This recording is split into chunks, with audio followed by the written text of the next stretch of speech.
let me just start by sharing a little backstory of this event with you. And I'm super excited to have some of our alumni speakers here with us tonight, both the ones that are speaking and some that are not. The Confidence Catalyst is first and foremost a platform for those with a story to share to come and share it, to heal through that sharing process, to heal not only themselves, but those in the audience that might be able to relate to their stories or may have experienced something similar. We help bring your voice to the surface so that you can finally be heard and you can share that story that's been pulling on your heart for your entire life sometimes. Sometimes it's a shorter time frame, and some of our speakers have shared clear from their childhood back. So we encourage vulnerability, honesty, courage, being bold enough to say the thing that you never thought you would say out loud, or maybe that you wouldn't admit out loud, or maybe you never had permission to say it out loud. So that's what we do here. We also help teach confidence, of course, the Confidence Catalyst. We believe that through sharing our stories, not only do we heal ourselves and others, we build skills that help us become more confident in all aspects of our lives. Whether it's speaking, whether you want to take on big stages, whether it is being a business person, whether it is applying for a new job that you never thought you could attain, whatever it might be, that's what we do here. It's so much more than just coming up on this stage and speaking. It really is expanding your skills, being brave, being bold, and taking the next big step into whatever might be next for you. So, with that, small little bit of history. Rakshana usually says this part, but she's not here because she's in Africa, living the life right now, but we love her for that. So, the Confidence Catalyst started in Portland in 2017 as a Zoom call, where Rakshana, I think all of you know Rakshana, right? I think pretty much all of you, except for you guys. I know, I'm sad she's not here. She and her former business partner started this event as a place for their clients. They're both lifestyle women's coaches, life coaches. They needed a container for their clients to share their experiences safely and in a place where they'd be supported. And so they created the Catalyst event as a Zoom room. The next year they went live. They had an audience about this size. And each year after that, it grew and it grew. I took that stage in 2021. And then in 2022, we were silent, but we came back in 2023, completely revised the program. The former business partner moved away, and Rakshana and I got together and we said, let's make this bigger and better and bolder than ever. And so it was reborn. And a couple of our speakers tonight, our first speaker and our third speaker, spoke at that first revision event, and they'll probably both tell you how different this venue is than the one that they spoke in. It was very different, very small, no mic, no stage, just a little shop front with, 20 chairs or something, but the leaps and bounds that they made that night, they'll tell you about them, so I won't spoil the surprise, because you get to hear where they are now. And then after that, 2024 brought us growth into other states. So last year we expanded into Utah. This year, we've grown into San Diego. We just were there a couple of weeks ago, and we'll be back in Utah in June, and then probably back here in Portland in September, and Dallas, Texas, hopefully in November. So we are growing this program, and we can't do that without your support. So again, we're very glad that you're here. Enough from me, because you're going to get to hear from me later.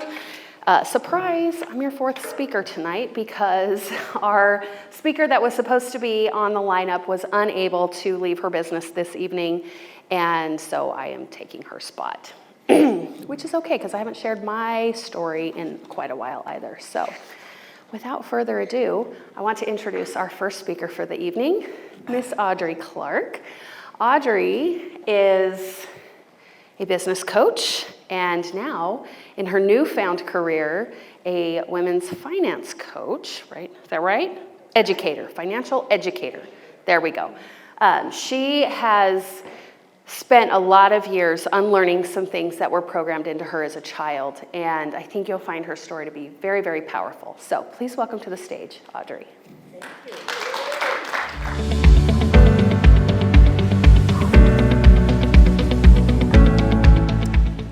I'm Audrey Clark, and I am so excited to be here with you to share.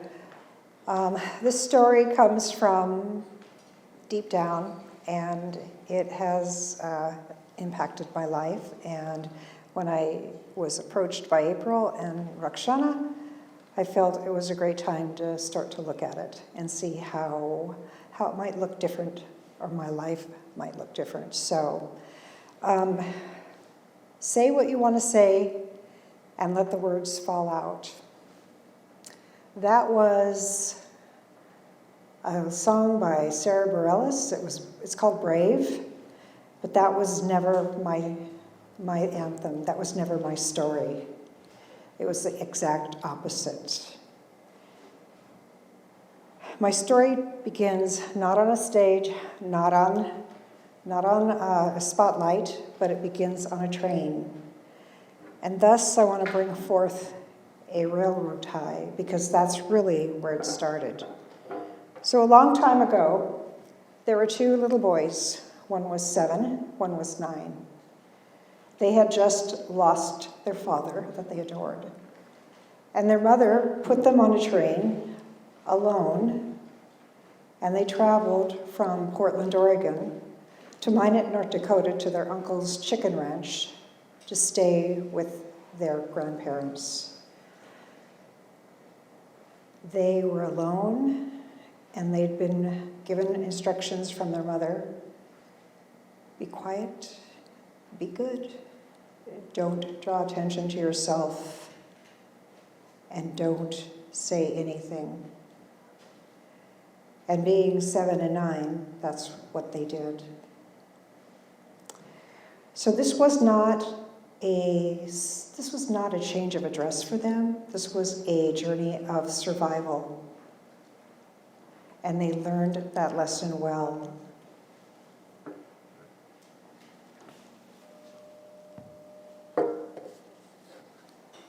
It was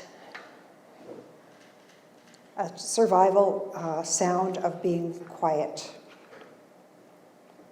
The boys learned that being silent kept them safe, and not needing anything is how you could stay by not needing anything.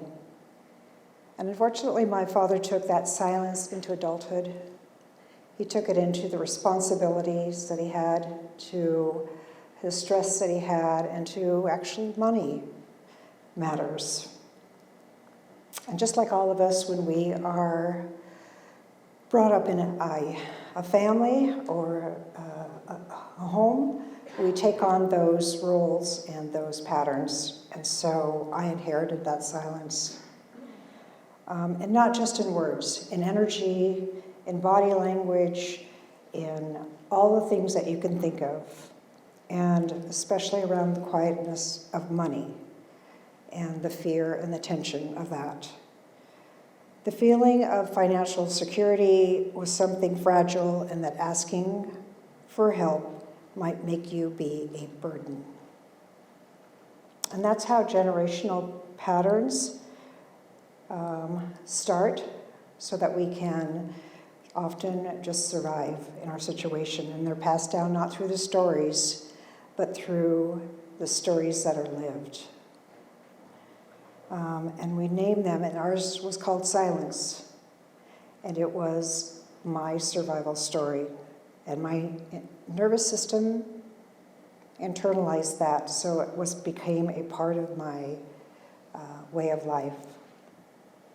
I followed silence like the gospel, and it was a real anthem of my life.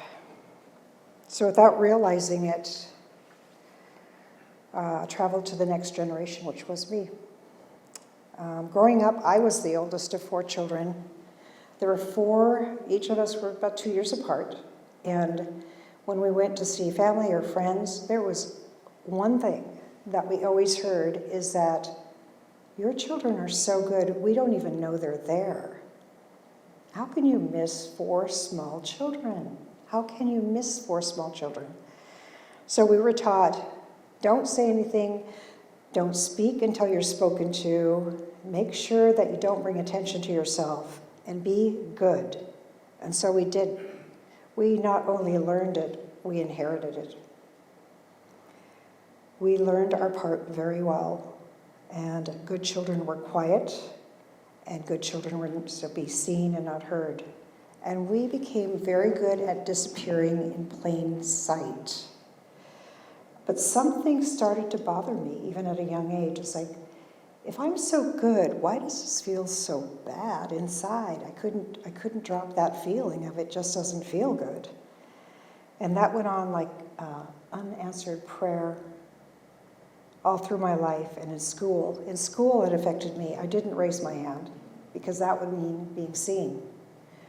I didn't speak up in meetings, and if I did, it was the very last moment because that would mean that I was seen. And I felt in relationships that it was much easier to be invisible than it was to be vulnerable. Fast forward, there was also an invisible tension that would come to our home, and it came once a month. Once a month, our father would disappear into the basement to the den, and as soon as that door shut, the entire house quieted down. So we had to tiptoe, we had to whisper, and we had to not play because that would mean noise. And something was happening behind those closed doors, something that we didn't know, but we sure felt it. And that's when I learned that money was a secret, and it belonged to grown-ups, and it belonged to dads. It was something heavy, and it was something that you struggled with alone, and you were silent, and it was scary, and it was absolutely beyond me. Fast forward now, a number of years later as a child, we were on a ferry ride going across from Bremerton in the Puget Sound to Seattle. And it was a beautiful day. But this day, the ferry was almost empty. Unusual, but almost empty. But down the path or down the aisle came our neighbor. And she kept coming closer and closer. I thought, oh, we're going to have a conversation.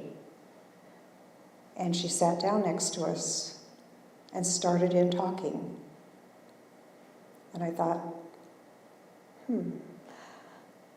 well, all of the eyes looked at me because I was the oldest and it was my responsibility to speak. And so I did, tentatively at first. And then I started to ask questions and I started to get a little bit more involved. But there was panic and there was uncomfortableness because it wasn't anything that we did in our family because we were silent. But there was no escaping it. And as I spoke, I began to see something else. I began to feel a little bit liberated. And that was the beginning of a very slow unraveling of my life. So years went on, and I was blessed with a husband second time around. So opposites attract, and he was the most visible person I had ever met. He could walk into a room and the room became alive, and there was no one that he was not able to go up to and become their best friend. And I love that about him because that was absolutely opposite of what I was. And we entertained quite a bit. We entertained many different types of people, but one in particular I remember. They were from New York, and they were from Montauk, which is the place of great business owners that live there on Long Island. And these New Yorkers, not only were they tall, to me they looked 6 feet tall, but they were loud, they were big, they were bold, and they spoke over each other. And it was almost too much. But pretty soon they started to look at me, and they started to both talk over each other, and I started to feel like I was 5, and I wanted to sink through the fabric of that chair because all of a sudden they were talking to me. I was terrified to say anything. And as I did that, I started to recognize that they were giving me permission to speak for myself. And it was something that I actually didn't know how to do. I didn't know how to do it. I recognized it for the invitation it was, and it was finally the permission that I'd wanted for all those years.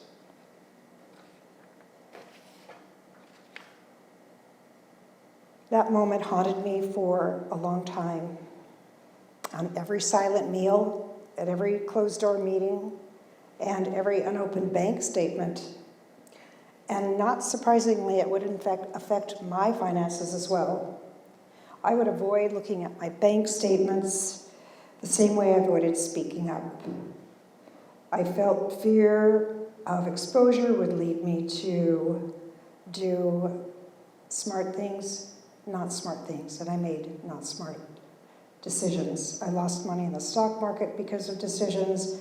I was too afraid to ask for help. I pulled money out of retirement accounts without understanding the consequences. I used credit cards like they were magic pills to help solve challenges of the day. And honestly, I believe that wealth wasn't for me. And it wasn't just money that I avoided visibility. When my husband died, it killed me inside. I lost 10 years. That's a decade. That's 10 years, and it's gone. And I hid. I hid in plain sight by being too busy. I left a job that no longer fit me. I shrank back from opportunities, and I stayed busy so I didn't have to feel. But I was surviving, but really I was stuck. And now I was the blind leading myself by not seeing anything. Until I finally got tired of being invisible. I forgot that I could be visible. I finally determined that I could. During that time, there was another event that happened, and that was actually probably the most pivotal for me. And that was going over, after he passed away, my finances. I went into the financial advisor's office, and I had to strengthen myself to go in. And when I walked in, it was everything that you could have imagined. The windows were ceiling to floor, mahogany desks, awards all around the room, and a very proper-looking woman trying to talk to me about what was going on with my money. But you know what? All of those memories of growing up in attention and having the basement door closed, that was what came up for me. And so all I could hear was the hiss of a radio. And once in a while, a word would pop out. Cap, stock, money. That is all I heard, and sweat would drip down my arms. I was terrorized, and I was a professional, but I still couldn't get over the feelings of what was going on and the terror that I had experienced as a child. So that impacted what I did, and I couldn't wait to get out of the room. So here's what I know is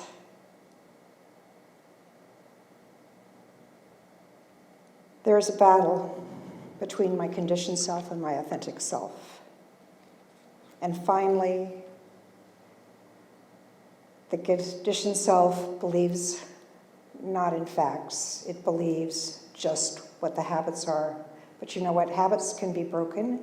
Habits are costly, and habits were very costly for me. And I began to realize something else about my past is the stories I believed and the silence I inherited. It was a tool. It was a survival tool. And like any tool, it has a purpose. Because just because a tool helped you doesn't mean to survive, doesn't mean that it's going to be a tool helping you thrive. So I asked myself the question that I now ask every woman that I work with: what tool are you carrying that may have served you once, but no longer serves you now? For me, it was silence. Silence was safe. Silence was good. Silence was my survival tool. But silence was costing me everything. So today I still fear, but it doesn't use me anymore. Because a long time ago, fear did use me, and fear was the reason that I avoided conflict, I avoided asking questions, I avoided being vulnerable, and fear convinced me that staying small was smart, that hiding was really safe, and that quiet was the best option. But I learned that fear is just information. It's data, and it shows me the edge of my comfort zone and where my next breakthrough lays. I still feel the pull to be good, to be quiet, and to shrink back into the shadows of my quiet life, but now I choose to be whole. See, I've come to understand that we all carry two women inside of us.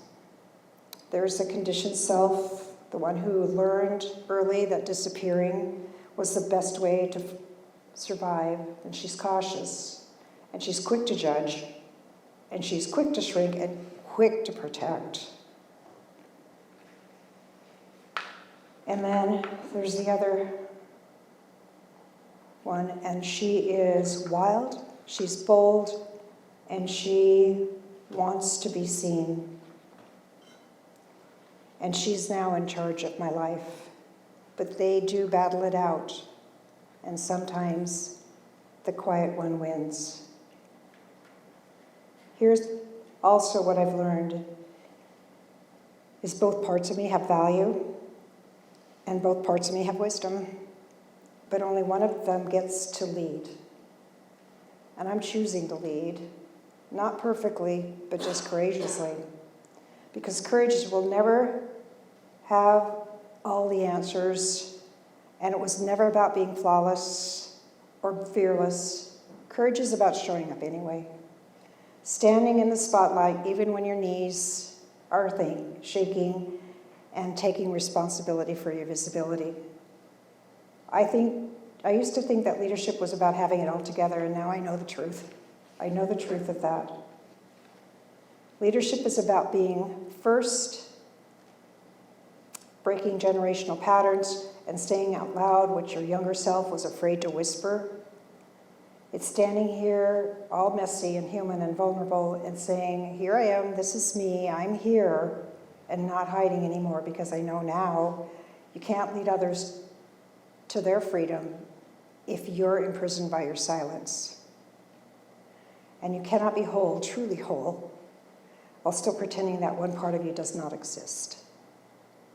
I no longer choose quiet over connection, good over growth, or invisibility over alive. Today I choose to be whole. Today I choose to lead, and today I choose to be comfortable just being visible and also being vulnerable. So I want to end it with this, because now I speak.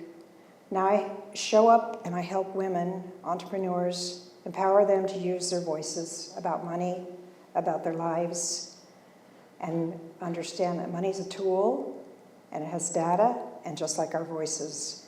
And we can use it to lift each other up, to break the chains of the generational cycles that we've been in, and to make the world better. And we can all do this, and all it takes is to be brave. And all you need to say is, say what you need to say. Let the words fall out. You never know when your words will need to impact somebody, so let them roll and never be afraid to use your voice. Thank you for listening. Thank you so much, Audrey. I don't know if any of you were there when Audrey first shared her story. Well, I know one of you was there. She was terrified, visibly terrified, shaking. I mean, you could see it. And to see her growth just in the last 2 years, not just in being able to come up here, and maybe she's still nervous, but at least she couldn't see it this time. Not too much anyways, right?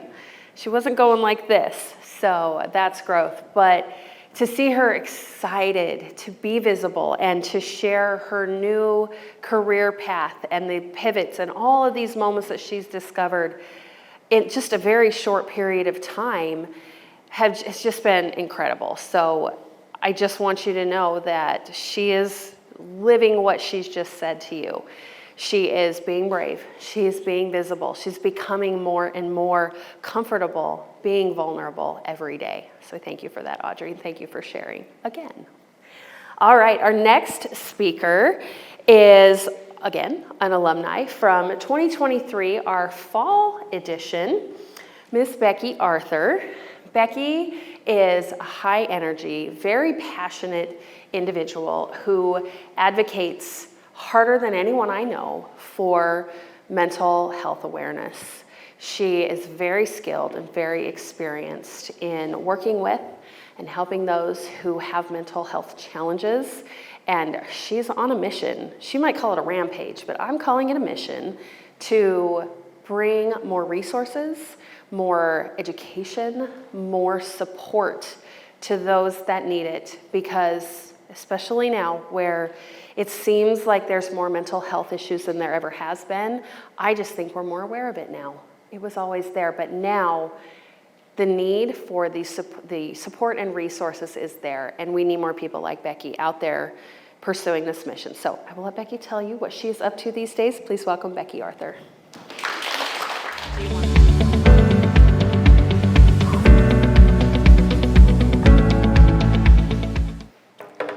So the funny thing is that It's kind of hard to get in there. last Sunday I lost my voice, and I just got it back a couple days ago. And I was actually working with kids, and the kids were like, "Can you talk normal?" And I'm like, "This is normal." That's not gonna work. Okay, so I'm gonna read just because I couldn't really practice because I lost my voice and I didn't want to lose it anymore. So anyway, I just got it back. What's today? Tuesday? I think I got it back yesterday. Okay, so anyway, here we go. If I lose it, I'll just do some improvising with my hands.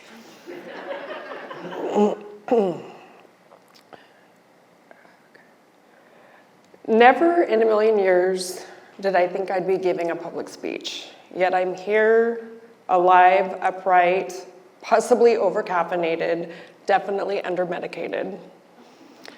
The past decade has been chaotic. I survived a pandemic, lived through a divorce, developed heart issues from COVID, and still cannot keep track of my car keys. Honestly, I feel like I've been trapped in Alice in Wonderland the quarantine years. But before we talk about mental health boundaries and the surprising superpower that is intuition, I need to tell you where I started. Picture it in 1980 something. I was a squeaky, awkward kid with a voice so high-pitched I made Minnie Mouse sound like Morgan Freeman. People didn't call me Becky. They called me Becky. It was the 80s. Bullying wasn't called bullying yet. It was called growing up. In the 8th grade, I had to give a speech on camera. This was a high-stakes VHS tape, tripods, trauma. I watched the video back and I had a full-blown meltdown. Tears, anxiety, the works. It sounded like someone was microwaving a kazoo. I begged my mom to take me to the doctor, convinced that something was medically wrong with me and my voice. The doctor literally plugged his ears while I spoke. He made the same face that Chandler made every time Janice said, "Oh my God." I was diagnosed with having a voice too high for human ears and referred to speech therapy, where I was told I didn't know how to breathe. So raise your hand if you have ever been told by a professional that you don't know how to do something you've been doing your whole life. So for me, it was breathing, walking, holding a conversation without crying. My middle school years were very traumatizing. Anyway, it's funny how they never could teach us that one in school, but I kind of lived through it. 3 sessions a week in a special ed room, learning to breathe, and you know what? It helped. It helped my voice, it helped my confidence, and it introduced me to a group of kids that I saw who saw the world differently and who helped me see the world differently also. School was rough. Reading felt like decoding an alien hieroglyphics. I lived in the library and still graduated with a 1.75 GPA, but I did it. By 27, I was married with 2 boys and basically running a daycare out of my own minivan. I was always exhausted, confused, and looking for either a juice box or my keys. My life was loud, messy, and beautiful, and I constantly felt like I was failing at it. When my kids started school full-time, I took a job in special education to be on their schedule. I ended up in a middle school classroom with behaviorally challenged boys. Every day was an adventure, and it really stunk really bad. There was lots of PO. It was just horrible. Anyway, our class was wild, it was honest, it was a little smelly, but those kids were real and I loved them for it. My favorite student, he had an obsession with coins and shiny things, and we were able to contain him. We used a lot of sign language. Well, I could use our made-up sign language. He did have a tutor that worked with him, but it would always be like, no, stop, I'm mad, that's private. He would go into my purse and try to steal my coins. He would go into anybody's purse and steal their coins. Anyway, one day he was with his parents and he was at the dry cleaners, and there was a cash register, and he hopped the halfway thing, and he started stealing all the coins in the cash register because his parents didn't know how to communicate with him, and they just needed to say, I'm mad. But they didn't even know that. But anyway, he ended up calling the police, and the police came, and then he attacked the cop, and he wanted her badge because it was shiny and gold. And anyway, he's up in Seattle now, so I miss him. We use social stories to teach boundaries, routines, and emotional regulations, and these weren't just helpful for kids, but they were saving me too. Then we had an active shooter drill. Ever been in one? Oh my God, I've been in so many, it's crazy. Anyway, I was also in an actual tornado drill. That was really fun. Anyway, these drills are really crazy, and you have to get under your desk, and we kind of pretended it was a game, and these were terrifying, and it was just crazy. Anyway, we would cram in the corners, close the blinds, shut off the lights, and hold our breaths. And I remember looking around at these kids already navigating mental health challenges and seeing the fear in their eyes. And it hit me that we're not okay. Mental health is just not a buzzword. It's the foundation, the canary in the coal mine, the thing that cracks first when life gets too hard. I want to take a second and think back to a moment of your life when your gut told you something was off. Maybe it was a person or a situation or a relationship. Did you listen to it? Did you write it off? What would you have done if you had honored it? Eventually, I became a behavior intervention specialist. I worked with students experiencing extreme challenges, self-harm, aggression, trauma, and much more. My job was to recognize red flags early, and I got really, really good at it. But that didn't mean that it didn't apply to my own life. When I got hurt on the job, yes, physically hurt by one of my students, and my marriage ended, I had no plan. I didn't know how to use the program Word, so I enrolled in a basic computer class at the local college, just one class, I told myself. 4.5 years later, I had a bachelor's degree in business management. My kids and I were in college at the same time. I was armed with ADHD meds and a whole lot of grit. I was cool, slightly frazzled, the mom friend in my classes. My classmates would come to me for advice, snacks, and emotional support. I was their unofficial on-campus therapist with snacks. By the year 3, I noticed something sad. No one talked anymore. Eye contact had disappeared. Classrooms were silent. Social connection was fading. And then the pandemic hit.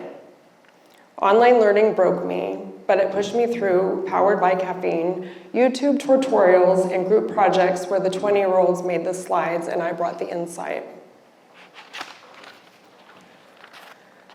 My degree landed me a new job. At first it was great until I realized I was job sharing with a red flag factory. My coworker bragged about his PTSD, told me some of the stories on repeat, and he had the same exact dinner every single night. He would have zucchinis with cheese sticks, bacon in the air fryer, and then he would have steak. And every single day he would tell me about the steak and how he would cut the steak, what steak knife he used, the angle that he cut it, the gristle and all the stuff, and it just was a huge red flag. One time he forgot his Gatorade and he cried like a baby. Anyway, it was pretty traumatizing because I knew that something was up, and it's hard to tell your manager, like, yeah, he's talking about cutting steak. Just didn't come across real good. Anyway, he played with train horn apps at lunch. He made racist and sexist comments. He said writing emails was women's work. He talked about scaring drivers in the mountain with his headlights, and he liked to impersonate cops. He was unwell. Months after I was excused from that job for making a comment about this person, he came into the office and said that he wanted to make a bomb to scare his roommate. Anyway, from that point on, I knew that I had a really strong intuition. I knew that he was into bombs. I couldn't pinpoint it, but it just, anyway, the receptionist called me. She was hiding in the bathroom and she was scared for her life, and I just told her that, just stay in there. I didn't know what to do. Anyway, I should have seen it coming. I did see it coming. I tried to talk to my managers about it. I was dismissed. I tried talking to HR about it. I was told that it was friendly banter. I was sick after this happened for over a year. It pretty much shoved me into bed, and I think I pretty much had a mental breakdown. I mean, it was traumatizing that I saw it coming and I couldn't dodge it. I wrote journal entries, I documented things, but not consistently. I knew that there was something wrong, but I brushed it off. And I tried to be polite, to keep the peace, and I could have been in much more severe danger. Lately, I've been having recurrent flare-ups, migraines, confusion, slurred words, and dizziness. I found it's all related to a traumatic brain injury I got years ago when I was working in that classroom. A student physically attacked me in the classroom, and I had brushed it off. I minimized it, but my brain didn't forget.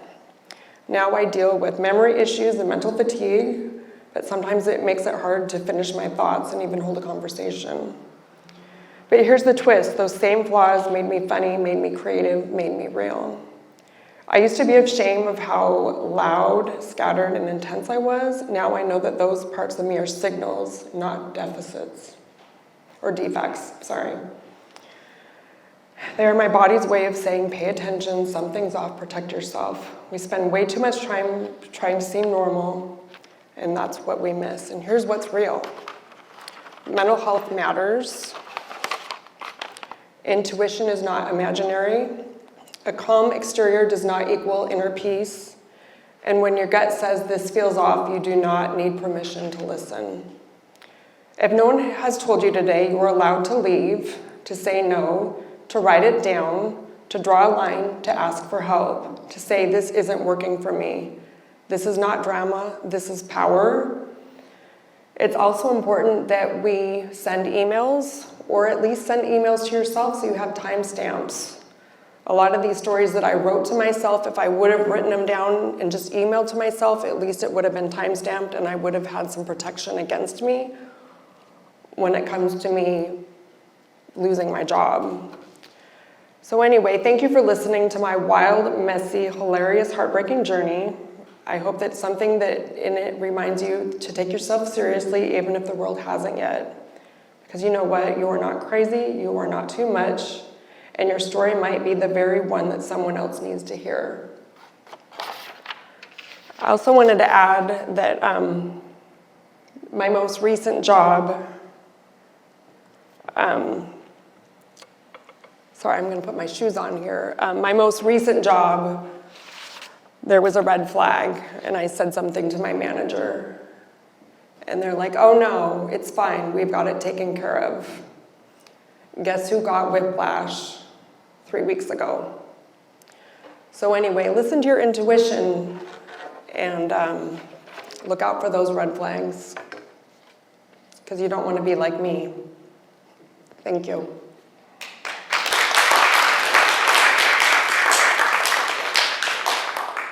All right, thank you so much, Becky. The first time Becky shared her red flag bomber story was on this stage, and she was not sure if she should share that story because she didn't know how it would be received, and she was brave enough to share it anyways.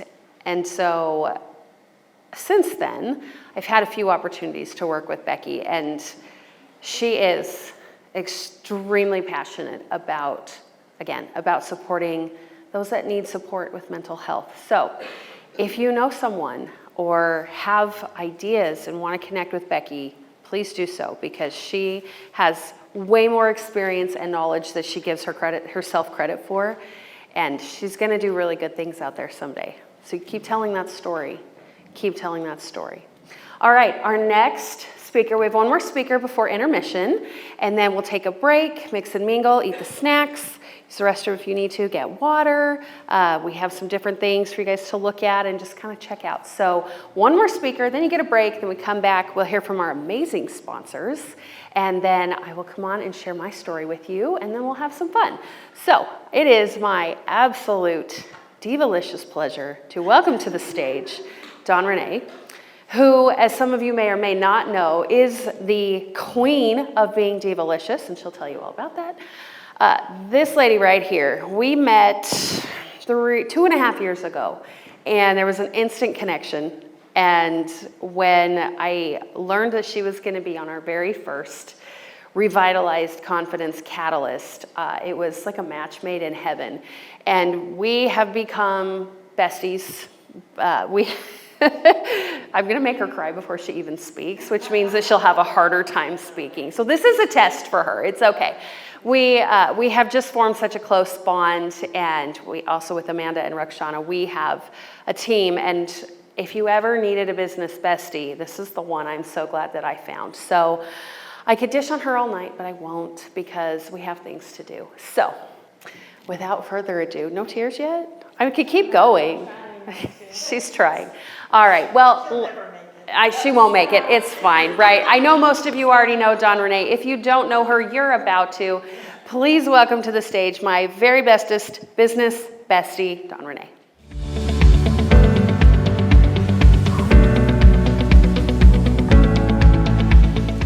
Thank you so much, April. And so I don't know what you all had to do to leave behind to make this space what it is, but I really do truly appreciate that. But what I do know is that you made it. I don't know, there was kind of hellish amount of traffic that was coming in here, so I don't know where you're coming from. Excuse the cussing a little bit, sorry. But I am grateful that you did, because we're about to do something together. It's not a fairy tale, it's not a highlight reel. And I'm using my cards because I don't want to mess up.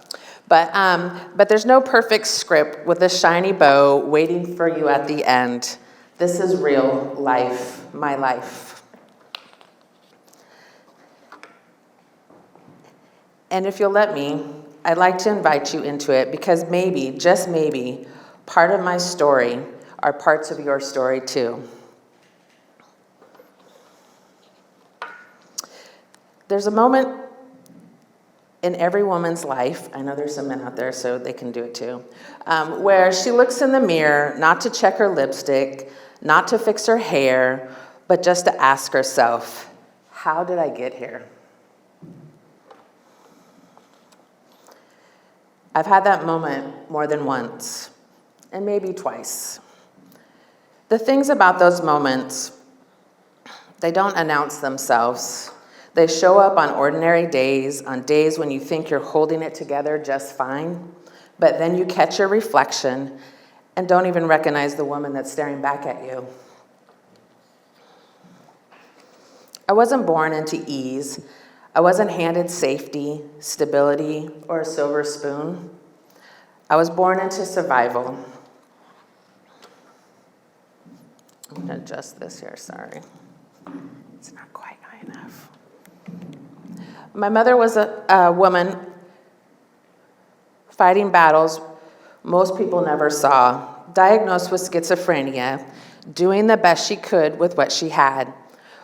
But what that meant for me as a little girl was growing up, learning how to read the room before I could read a book. Learning how to sense danger in silence, and how to make myself small, invisible, unnoticed. Because sometimes that's how you stayed safe. I didn't know my biological father. He spent most of his early life behind prison walls, lost to addiction and his own demons. By the time I was 17 years old, here we go, I had lived through more than most people had in their lifetime.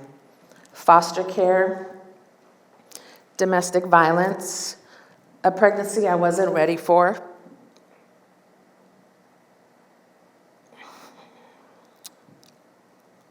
homelessness, and abuse.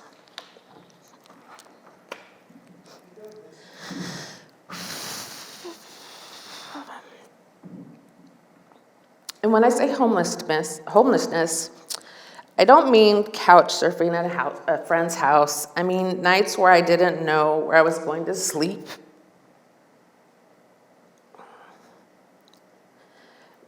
Nights when it felt like the world had forgotten I existed.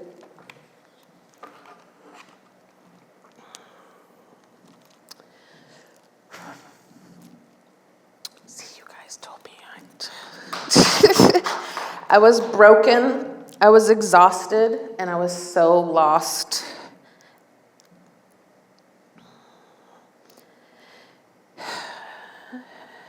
And then came my daughter, Emily.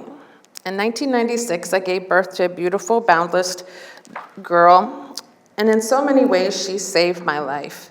Because that pregnancy was not just about bringing a child into the world, it forced me to stop, to pause the survival autopilot that I had been living on for so long. And for the first time, I asked myself, what kind of mother do you want to be? What kind of life do you want to build for her?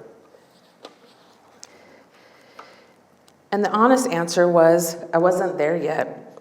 I didn't have the tools, I didn't have a blueprint, but I had a will. And sometimes that's enough to start. Emily gave me the reason to imagine a life beyond just surviving. With her came 2 teenagers from California who, through a series of life twists, became mine as well. So at 21 years old, I was a mother to an infant and 2 teenagers, 15 and 13. We didn't have much, a small 2-bedroom apartment, furniture that we pulled from thrift stores and alleys on a move-out day, dinners that stretched ground beef and noodles into miracles. But it was ours. And those years, those hard, gritty, beautiful years taught me what it means to hold a family together. When the world gives you nothing to build with. I wish I could tell you that's when it got all easy. That love arrived suddenly and safe, but it didn't. I stayed for too long in relationships where I was unseen, unloved, undervalued, stayed hoping that he'd choose me back. And if you've ever been there, you know, the hardest thing isn't leaving. The hardest thing is forgiving yourself for staying. When I finally left, I built my life in Vancouver, and life kept trying me. My mother's health worsened. My stepfather, suffered a heart attack and a stroke. So now I'm a caregiver, a mother, working a full-time job and a part-time job, and the glue to hold it all together. And still, I kept moving.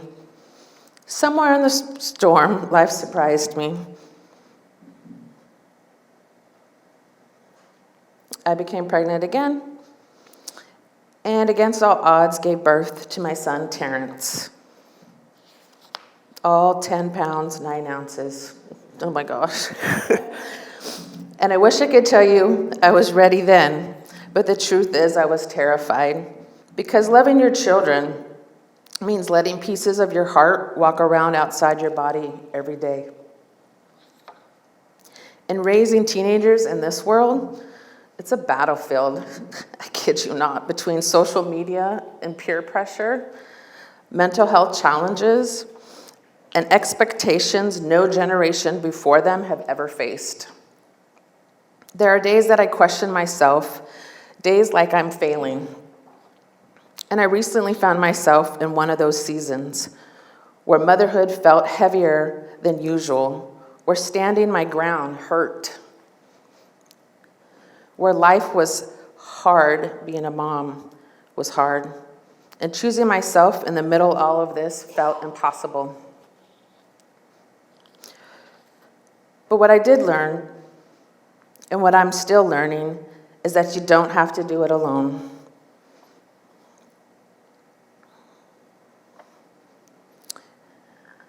I've buried my mother, my stepfather, lost friends too young, walked through health scares and surgeries, faced nights of grief so thick that I couldn't breathe through it. But I'm here, standing here to tell you, your story is not your end. I think it was Maya Angelou who said, "You may not control all the events that happen to you, but you can decide not to be reduced by them." And that became my vow. I took my life from chaos to clarity, from barely surviving to confidently thriving, from wondering if I mattered to knowing I was born to lead. And all that started with one tiny, powerful word: yes. That yes turned into a mindset I call DIVA, which is dedication, intention, vision, and action. Dedication to yourself when you don't feel it. Intention to stop living life by accident. Vision to see others or see what others can't see. And action to move your feet even when your knees are shaking. And the greatest blessing, the women who support me, who pulled up chairs when I had nowhere else to go, who spoke life over me when I forgot to hear it for myself. Sisters who reminded me that asking for help isn't a weakness, it's a wisdom. I started saying yes. Yes to healing. Yes to opportunities that scared me. Yes to things I swore I wasn't ready for. Like 2 years ago, when I grabbed a microphone on stage just like this and told my story for the first time. My hands shook.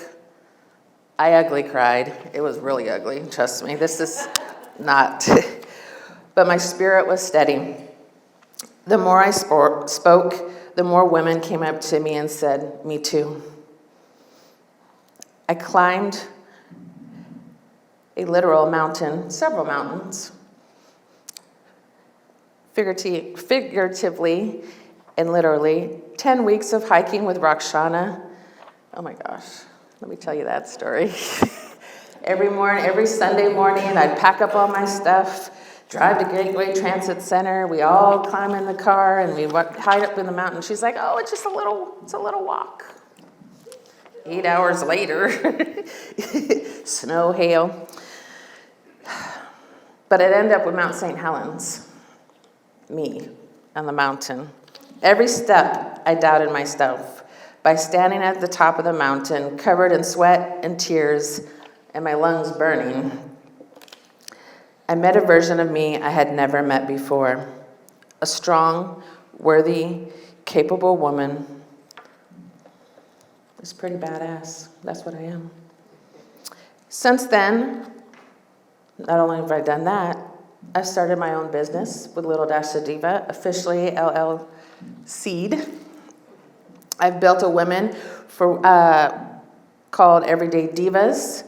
I am now also a co-author of an anthology with 13 other amazing women.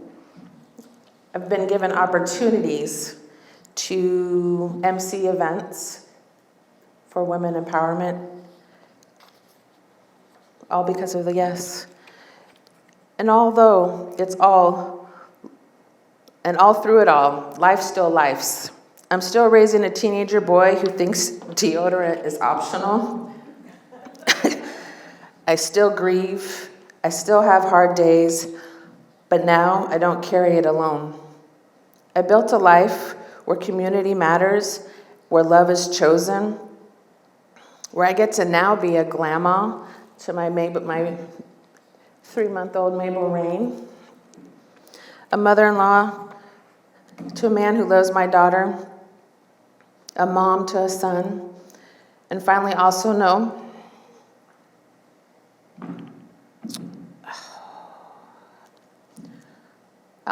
what it feels like to be loved, steady, safe, and sacred. So I thank you. If I could leave you with one thing, this is it. Healing isn't a destination. Ooh, there goes the tears. It's a practice. Self-love isn't a place where you arrive. It's a choice you make every single day. You still get to rise. You are more powerful than your past. You are worthy in your becoming. And you, yes, you, were made for more. So if you remember nothing or anything from this story that I tell you, let it be this. You are not your past. You are not your pain. You are the fire. You are deliberate. You are unshaken. And you still get to rise. Stay delicious.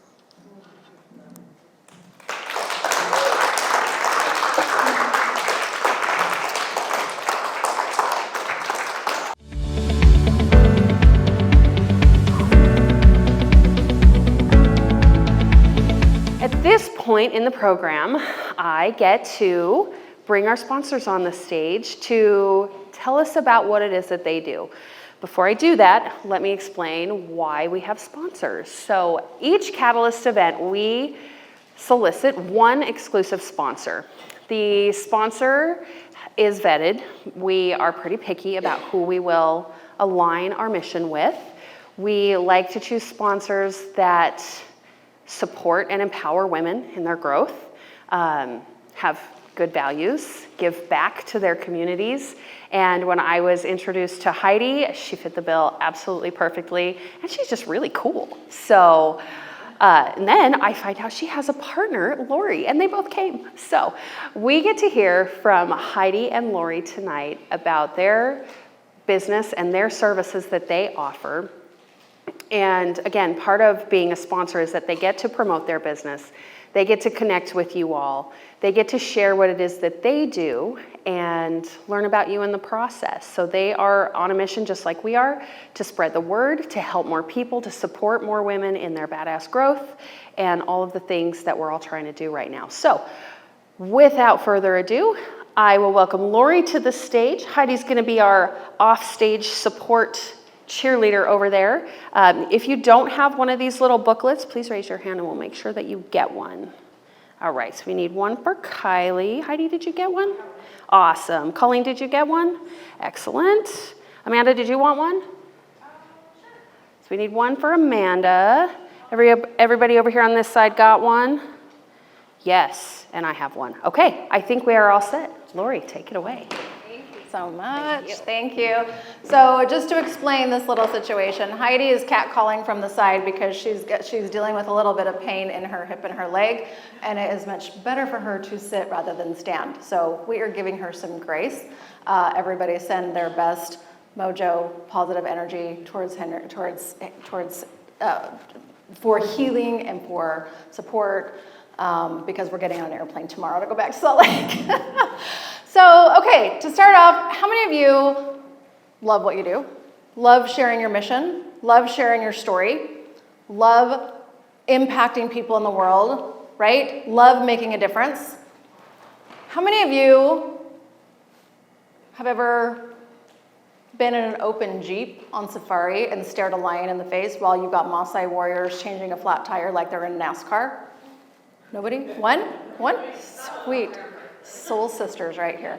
Heidi definitely has done that.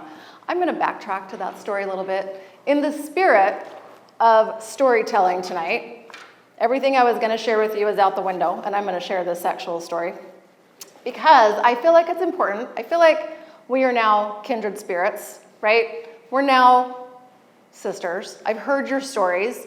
I feel like it brings people together, just like April said. When you share a story, it creates community. It creates surrounding of people that are your people, right? It makes you feel like you are not alone. So to get me to the lion on safari, I'm going to backtrack a little bit. In 2012, I had two little boys, age 3 and 6, who are now 16 and 19, living their best teenage lives.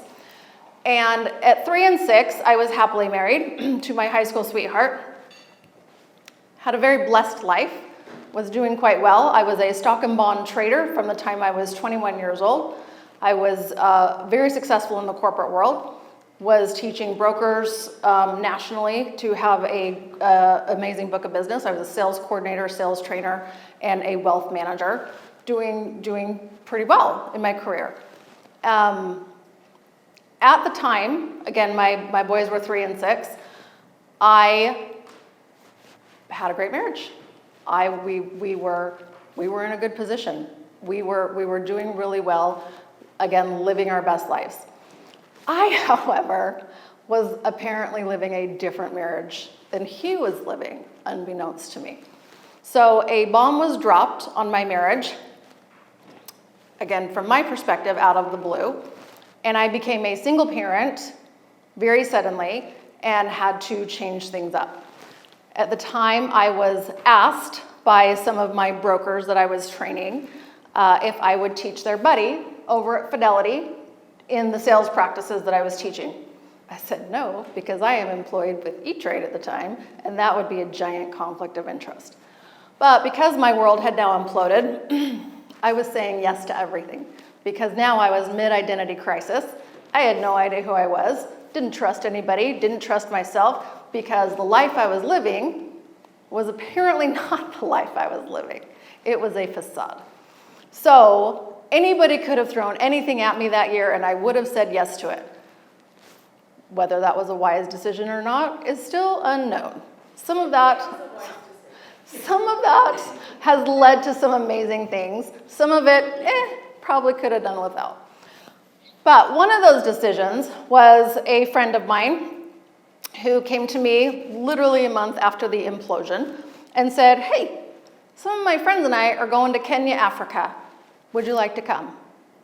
Now, someone who has never had a passport, someone who is now a single parent to 2 little boys, who's not really sure how finances are going to be working out now that we have a single income household. And I am in the financial services world that dramatically hates consumer debt. Sure, let's go to Africa. I'm gonna just go, because that's what you do when you're in a crisis, is you say yes to everything. So not knowing how I'm gonna pay for it, I started the process of getting a passport. Didn't really know how to do that, but figured it out. Figured out what I was gonna do to schedule my boys for 2 weeks and how I was gonna survive as a mom, not being around my kids, that I had never not been around them for more than a day or two. And go to Kenya, Africa, where there's a lot of bugs and it's hot. At least this was my perspective of it, because I've never been there. So fast forward, at the same time, I decided working 70 hours a week in the industry I was in was not going to be conducive to my new life that I was being thrown into. And to be fair, I did not like my job. I was very good at it. I was very successful, made very good money, had built a career on it, and I was miserable. I hated it. And this was my excuse to say, peace out. I'm gonna go do something else. And I thought, again, midlife crisis, end of marriage crisis, who am I now? Sure, let's just get rid of the 6-figure salary, let's get rid of the insurance, go to Kenya, and start your own business. Now, super sane, right? But I thought, if I fail, I can always go back. That's how cocky I was. I can always go back. Someone will hire me back. Thankfully, I hustled, and I figured it out, and I learned from my mistakes, and I put even more money that I didn't have into a business training program so I could actually learn business, because I knew that if I was spending money going to Africa, I was now a single parent, and now I was in spite mode, so I'm going to have revenge money. That's the mentality I was in. I am going to be successful no matter what. I needed to figure it out and figure it out quickly. So I put more money that I didn't have on a credit card into this business training program, and I figured it out. And I started teaching and training. Remember the guy that said, hey, can you teach my buddy over at Fidelity? So I started calling him. It's like, I clearly have a skill. So I started teaching these people how to build a book of business, how to have sales, how to communicate, how to run their books better, how to run a business. And then it morphed into teaching women how to build a business. And I realized the best way for women especially to be independent with their finances, no matter what situation they are in. Happily married, unhappily married, single, widowed, doesn't matter. The best way that I have found to make money and to have the freedom that you want to live the life you want is entrepreneurship. Would you agree? So we have to make it work, right? We have to make it work. We have to create sustainability. We have to create predictable profits. We have to create systems and methods to make it work so that we know we have the income that we choose. We know we have growth perspective. We know we're not working 80 hours to make it happen, right? We're caretakers. We're kin keepers. This is Heidi's favorite phrase. We're the people that run things, right? We have to make it work. And the best way that I have found to create successful entrepreneurs is through the amazing technology and systems that we have today. Do you guys realize the world we live in today? The magic of technology? Do you also feel overwhelmed by it? Like it is squirrel brain all over the place, and there's always something new, and then you get lost in TikTok or Instagram because someone's showing you something new, and man, that is a super shiny object, right? Distractions are real. They're real. How many times have you been on there today? A lot, right? So what I'm going to encourage you to do, open this up. We're going to do one little 2-minute exercise, and then I'm going to tell you about a way that we're going to create it more interactively. We are about action. The best way to get out of overwhelm, the best way to move forward is action. Imperfect action. But action moves you forward. If you've ever felt overwhelmed and you're not sure what to do next, how am I going to pay that bill? How am I going to make money? How am I going to build this business? How am I going to impact the world? We create sustainable profits. It creates action, okay? So hold on, I'll tell you. Turn to the page, past the yellow page, that looks like this. You see the pink crosshairs? Keep flipping, keep flipping. I don't have a page number, but there's not that many pages in there. It says the 4 Ps of profitable business. Okay, if you have a pen, I want you to get out a pen. If you do not, you're going to do a mental exercise. Now, I know that many of you have probably been through some sort of marketing. You basically know the people you're talking to, right? You basically know the people that are in your community. What happens if what we just talked about, building community, becomes your sustainable profits? Who are those people? I want you to really think about that. If you are to build your community, your people that want to come and be in your world, who do you want, not who can you work with, who do you want to work with? Who do you want in your world? I want you to write down 2 or 3 words that describe that person. Again, not who can you work with, not everybody that breathes, not everybody with skin, not every female above age 35. I want you to pick 2 or 3 words, more if you can, that describes the people that you want in your world. Who do you want to serve? That's pillar number 1. Pillar number 2, pillars, your unique value or your zone of genius, right? The people that light you up. What do you give out in the world? That's a hard question. We might really think about that, but what problem are you solving? If you think of it that way, how are you serving the world? What is one problem? You can probably solve a lot of problems. But if someone were to talk to someone else at a networking event, and they brought up a problem, what would trigger them to say, oh my gosh, you need to go talk to Susan? What does that trigger? Think about it. If you were to have one little soundbite that is your pillar, that you can stake your flag on, that you could talk about all day, and if someone's sister showed up with that problem, they would say, you need to talk to Susan. You need to go talk to my friend. She'll help you. I want you to think about that, okay? Next part is your products. Now, sometimes, especially as speakers, we don't think of what we do as products. But in order to have a sustainable business, I want you to start thinking of services as a product. Something that is results-oriented is a product. Your service or your physical products is something you can sell. Rather than if someone says, how do I work with you? And everything is always custom because you're not really sure, right? That happens. We're not really sure until we talk to them and we're going to figure it out, which is absolutely valid. But I want you to start thinking of what you are serving to people as a menu of products. And that comes back to the pillars of the pain points. If someone could have a soundbite of what you can do to help them, what would that be? And that comes into, and that might be creating your community. It might be creating a paid membership. It might be creating a specific course, a specific book that you're selling. It might be if you want to be a paid speaker, this is your menu of products, is how you show up as a paid speaker. I want you to really think about that. What is your menu of products, okay? And the final one on this chart is your platform. How do you deliver and simplify? Deliver and simplify. This comes back to technology and the amazing world that we live in right now. We live in an amazing age right now.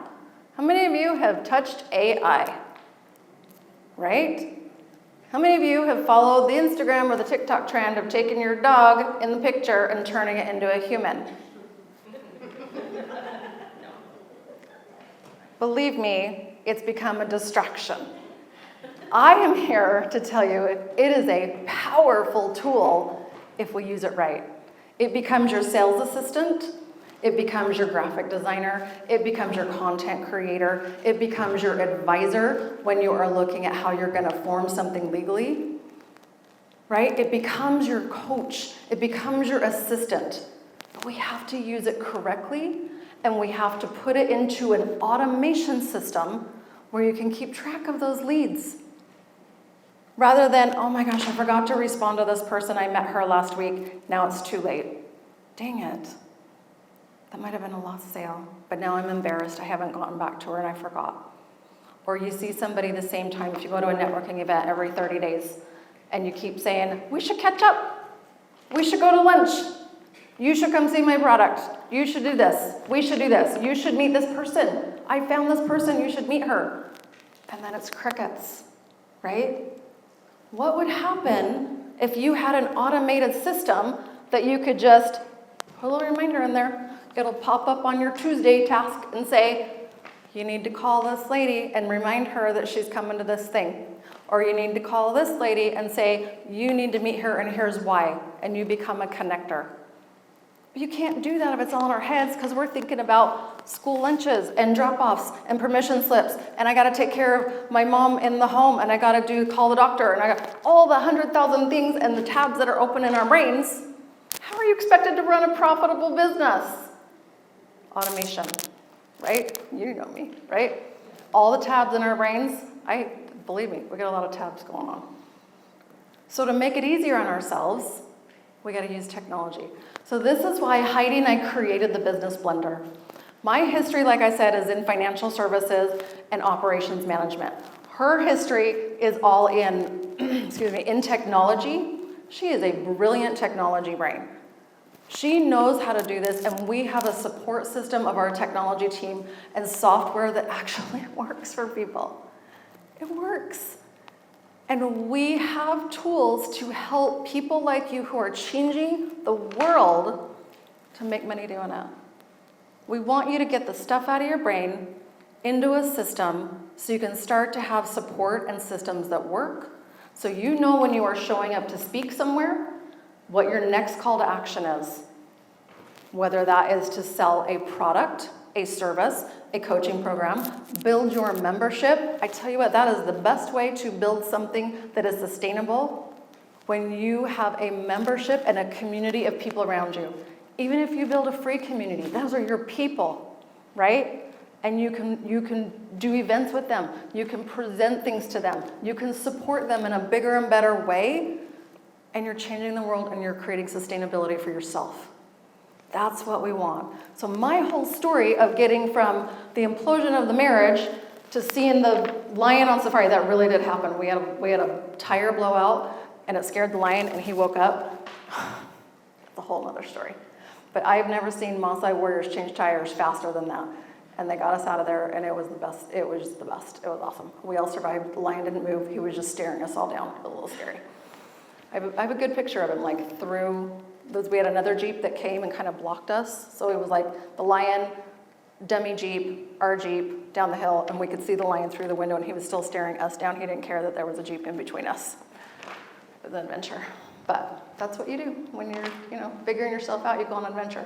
And that little trip started a whole humanitarian organization that Heidi Totten over there has created the last 10 years using our business systems. It has now created a highly, highly successful nonprofit. If you want to go to Kenya, we can take you there. We actually have a program for that. But what we do is helping women specifically build sustainable income so that they can make a bigger impact in the world. We also take some of our profits and we put it back into our humanitarian organization because it matters to us that women in all parts of the world have sustainable growth. We teach business skills everywhere we go and systems and tools. We have the technology here to help you, and we need to get it in more hands. So that little exercise, the 4 Ps, is just one little snippet because I always want people to do something actionable. But we actually have an interactive version of this inside our free membership. I just talked about community and members. And we want people like all of you to be part of this. It is a brand new free membership that we are just launching this week. Y'all are the first ones, congratulations. We haven't even told our actual members about it, but they're gonna get access to. Inside this free membership, you will get the interactive version of the 4 Ps. You will get what we call our Tech Transformation Toolkit. We will also be doing a book club, all those business books and those motivational books and those mindset books that all of you have on your shelves that you've kind of read. You've kind of skimmed them, maybe you've listened to them, maybe you've opened it and you've read a little bit, but we want them to be implemented in our lives and our businesses, right? So our book club is not a book club, it's an interactive book club, and we have an AI assistant that we have programmed to help you take each of these books and show you specifically how it will implement in your life.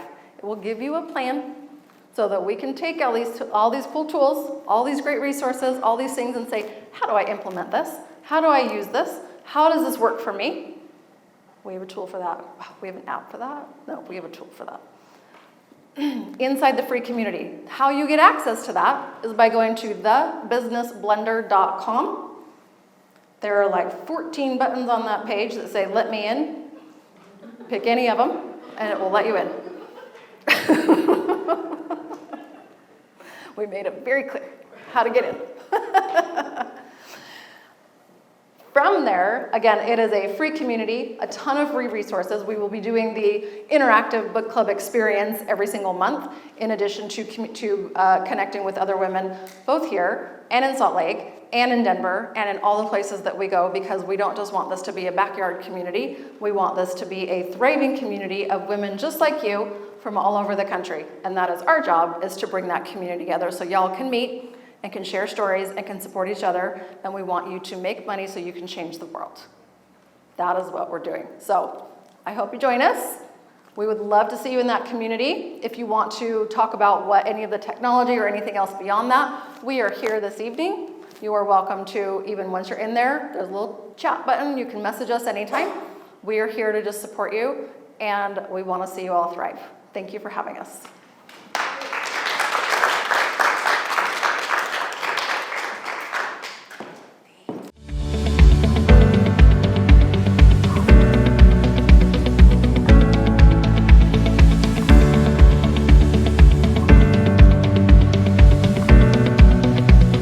Well, we have one more speaker for you tonight, and that's me. So thank you guys for sticking around. I don't often get this stage to share my own story. So again, when our 4th speaker said they were not able to make it tonight, I just figured this was a great chance for me to do that. I have only shared my personal story twice in public, so you guys are number 3. Before I do any of that, I just want to remind you again of all the connections we've heard tonight. These guys didn't know they had those connections in their stories when they signed up. We found out that Becky and Audrey know each other from 20-ish years ago in a completely different industry, and they're old best friends. We have learned their journeys. We have learned that they've each felt similar things throughout their lives, and you've all probably felt some of those things as well. So I think that you'll probably find some connection in my own story as well. So when I coach speakers in this one-on-one, for TED stage, for whatever stage they are prepping for, I teach them to be the speaker they are in the moment, because some of them have these grand ideas. Picture it, if you will. This is a huge room with thousands of people, and Tony Robbins is up here just like high energy doing the thing, right? But we're not all Tony Robbins. Maybe you want to be, but you're not right now. So be that speaker that you are right now.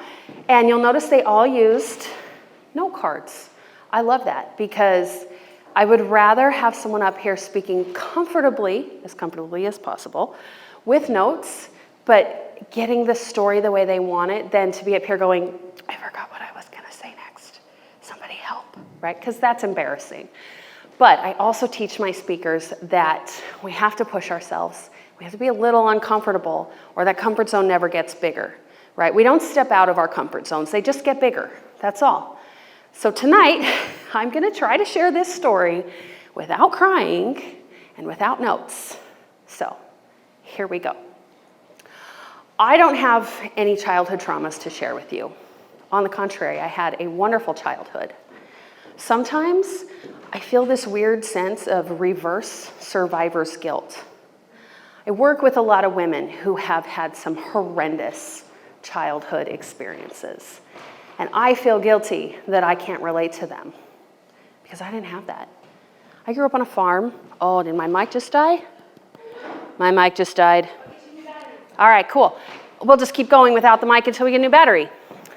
I grew up on a farm in rural Utah, middle part of the state, slightly off to the west, on a farm, in an area where church ruled everything. These guys probably know what I'm talking about back here. Very rural, very conservative, very staunch, you will live this way area. But lucky for me, I had a single mom who was a badass and didn't buy into any of that. None of it. We didn't fit the norm, and I'm really grateful for that. I had mom, and I had my grandpa who was hard-nosed, but equally hard-loving, and who made sure I had everything I needed, anytime I needed it, and filled the role that would have normally been filled by my dad, who was never in the picture. So instead, I will start my story with you in 2007 on a sunshiny afternoon in February. It was a Friday in southern Utah, nice and warm, which is very typical for that area that time of year. Now, I worked in a busy real estate office. This was 2007, so kind of the taper of the housing boom in the early 2000s, but still busy. I worked for the #3 top producing agent in the state at that time, in the region, state, anyways, very high producing agent. And this particular Friday was surprisingly quiet, which kind of sucked because I was bored, right? I'm used to being on the phone all day, typing emails, working on contracts, all of that kind of stuff. And this particular Friday, I was just sitting there wishing the phone would ring. So I would get off at around 5:30, and this was around 4 o'clock. Oh, thank you. Oh, we're back. So around 4 o'clock, I'm sitting there kind of like counting the minutes going, what else can I file, clean? Who can I call? Nothing, it's quiet. Wishing the phone would ring, and then it did. Woo, the phone rang. This is how the call went. Ring. Hello? Hello, Mrs. Young? This is the St. George Police Department. Your husband's just been arrested on charges of drug possession with intent to distribute, and he's going to jail. By the way, we've impounded your vehicle. Yeah. I think I may have slightly just checked out for a moment. I said, okay. You can meet us at the police station later this evening to get your things out of it. Well, how am I supposed to do that with no car, right? So I hung up the phone and I sat there for a moment, absolutely stunned, devastated, but mostly just wanting to puke because we had just found out we were pregnant with our first kid. So, you know, the morning and mid-morning and afternoon and evening and all-night sickness was very much a part of my daily routine at this point. But in that moment, I was very, very glad that it was a quiet Friday in the office. I got up, and I closed my door, and I sat there in disbelief, and then I fell apart. Tears. I'm not a crier. I'm really not. I'm quite good at compartmentalizing emotions most of the time. I feel them. I'm just good at not crying. I think that's a military thing. We'll get to that later. But I was pregnant. Of course I'm going to cry, right? So I sat there for about 30 minutes wallowing in my own recent, newly found devastation, thinking, I live 25 miles away and I need a ride home. So this was around 4:45 at this point, and I thought, well, I'll call Enterprise because they'll pick you up, and I desperately needed a pickup at that point. So I called and I got a car, and they came and picked me up, and all the things, I got the car. I spent the night, next 4 to 6, 7, I don't know how many hours, on the phone with the police departments, letting them into our house that we were in the process of vacating because we were also in the midst of Chapter 7 bankruptcy. Because if there's one thing about addiction, it will bankrupt you in a hurry. So the weekend went by, and I had time to process all of these emotions. And yes, it was hard, but it wasn't as hard as wondering if my husband was dead on the side of the mountain. It wasn't as hard as waiting, wishing the time would go by faster so that he would call or come home. And it wasn't as hard as wondering if every time the phone did ring, if it was going to be the other phone call from the cops saying we found his body. So while being freshly pregnant and newly kind of single with a husband that is presumably asleep in the dunk tank at this point, I found myself going, this is it. This is the new beginning that we have been hoping for. You see, my husband was a drug addict for 18 years. It's a long time. His entire adulthood to this point. He was 36 when, 37, 30, I don't remember. 36, I think, when he got arrested. So his entire adult life he had spent as an addict. And it finally caught up to him in the best way. Because we knew he was on one of two paths at this point. He was either going to get dead or he was going to get better. But the only way to get better was to go to jail. And I'm so glad that that's the one that happened. So we're dealing with him being in jail and fast forwarding, figuring out, trying just to keep things as normal as possible. He got out of the county jail. We got an attorney for free, thank goodness, because we were bankrupt. And he was charged federally. Now, if you don't know anything about how courts work, there are state level charges and there are federal level charges. And when you get charged by the feds, that's a whole other ballgame. But it ended up being the biggest blessing. At first, he thought he was going to spend 10 years in prison, in federal prison, not just the state or the county lockup, federal prison. He told me to divorce him, and I said, get lost. The hard part is over, and it was. The hardest part was over at this point. A couple days later, we go to court, and they let him come home because the attorney was awesome. And also, the federal system, this might be the only part of the federal government that's more effective than anything else, but the court system. They made it happen, and he got to come home. Ooh, hello. He got to be home when we found out we were having a boy. He got to be home when that boy was born. He was home for the first 18 months of his life. But we knew the inevitable was coming, and it did.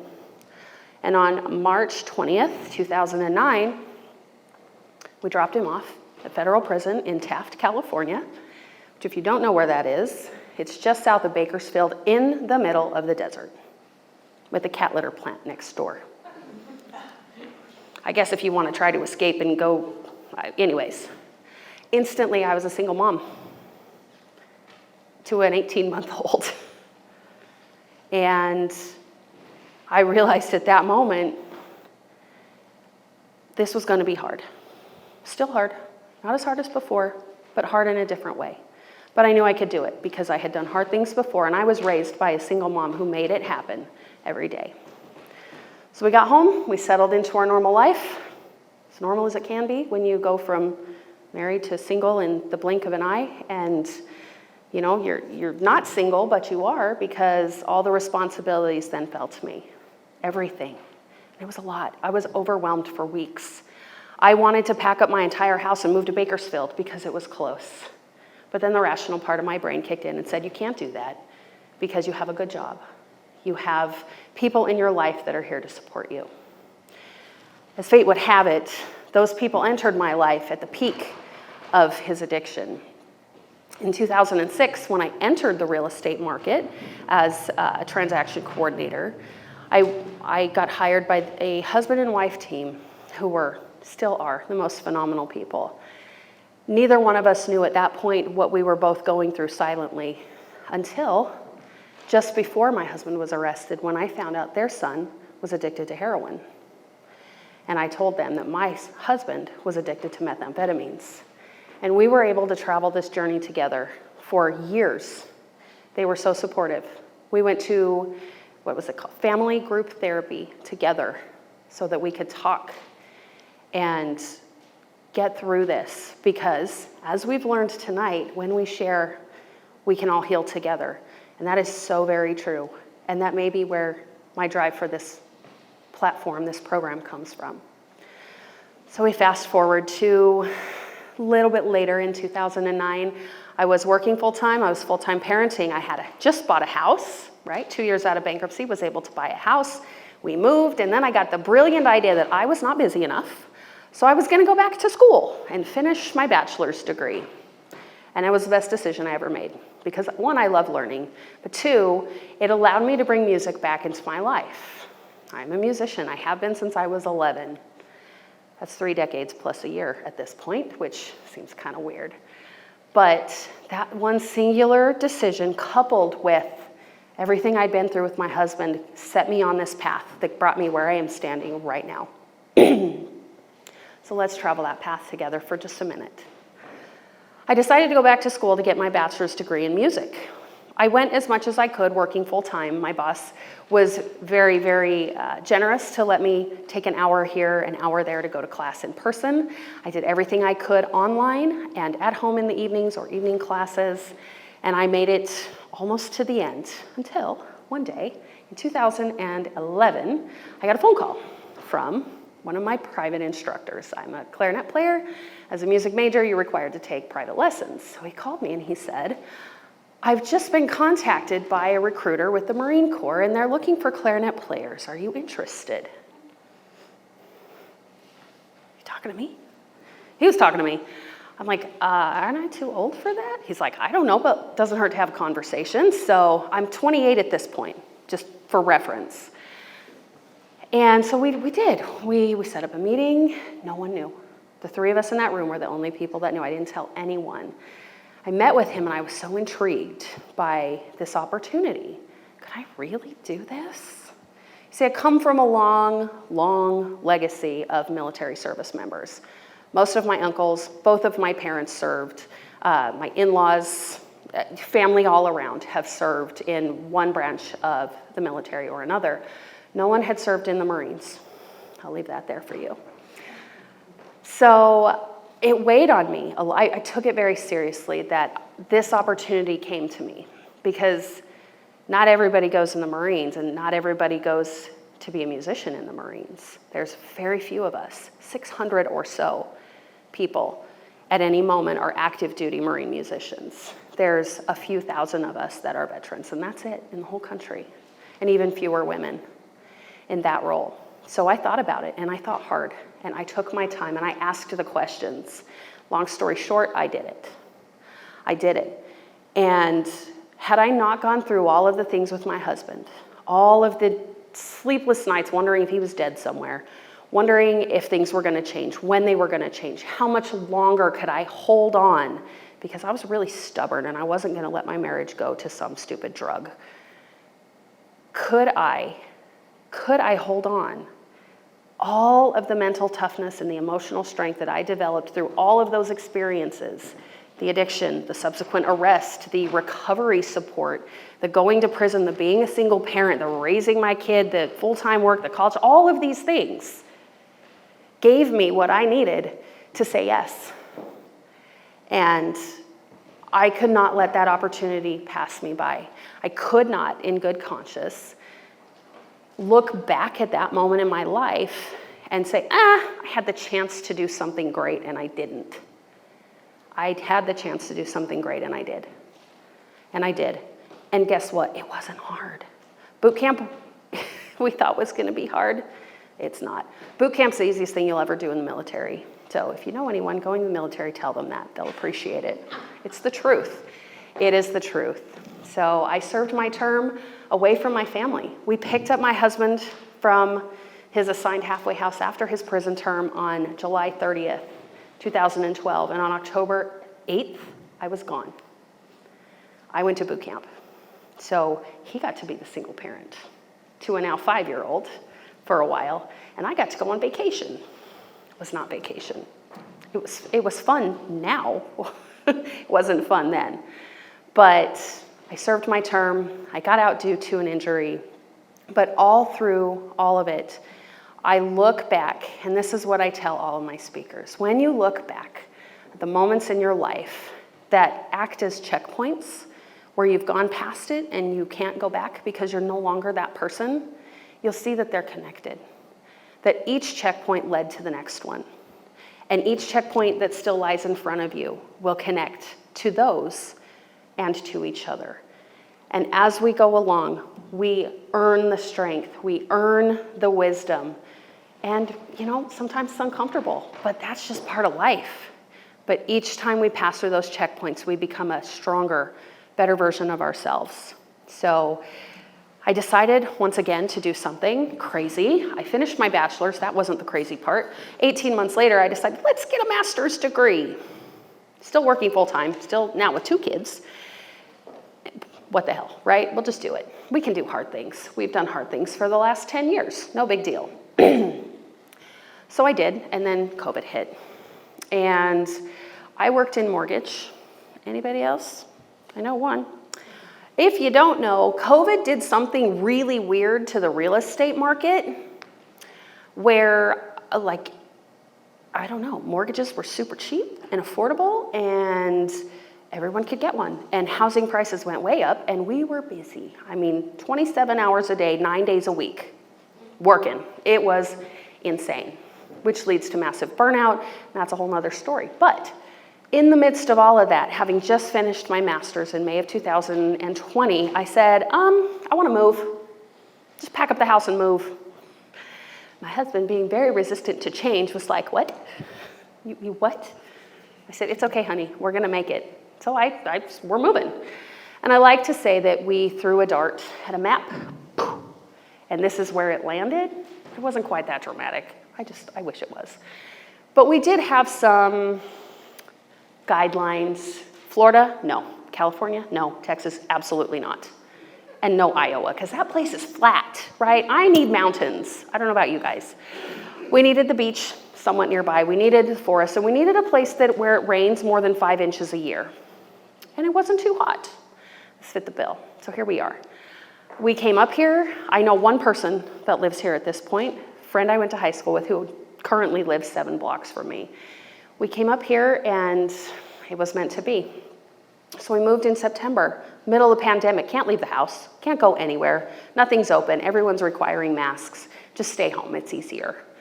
But in the midst of all that, my friend that lives close by took me on a hike with Rakshana Traim, the powerhouse of a woman who stands maybe 5'2", but can move mountains, and she does. She moves mountains. The first time I met Rakshana, I just knew that person needed to be in my life. Have you ever met someone and instantly you're like, I need to go talk to them? You don't even have to say a word. You just see them, you're like, I need to speak to that person. I feel something from that person. That's Rakshana. And so I chatted with her on this hike. 4 months later, I stood, not on this stage, but on the Catalyst stage, sharing this story, reading notes because I was terrified. Yeah, I used to be terrified of the stage. Now, how does a musician of 30 years get scared on stage? Easily, just like the rest of you. But I did it, and I was shaken. I was shaking. My papers were in my hand. I was like, ooh. I was the 6th speaker of the night. We had gone 30 minutes over. I felt like I was losing the crowd, and it was just very scary. But that moment, I knew that this is where I belong.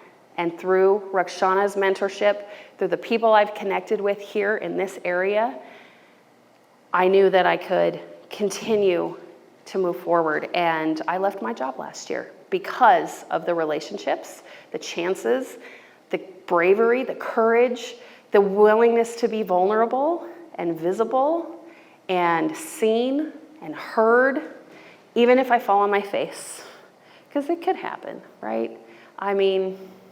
You never know. My heel could break and I could just land on the stage and I would still keep going. As long as I have the mic in my hand, it's fine. So all of that is to say, our stories connect us.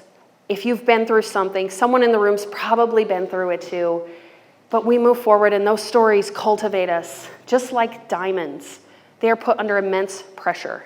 Now, some of you had your pressure early in life, And that's really hard because it can program you for the rest of your life and you have to intentionally unlearn it.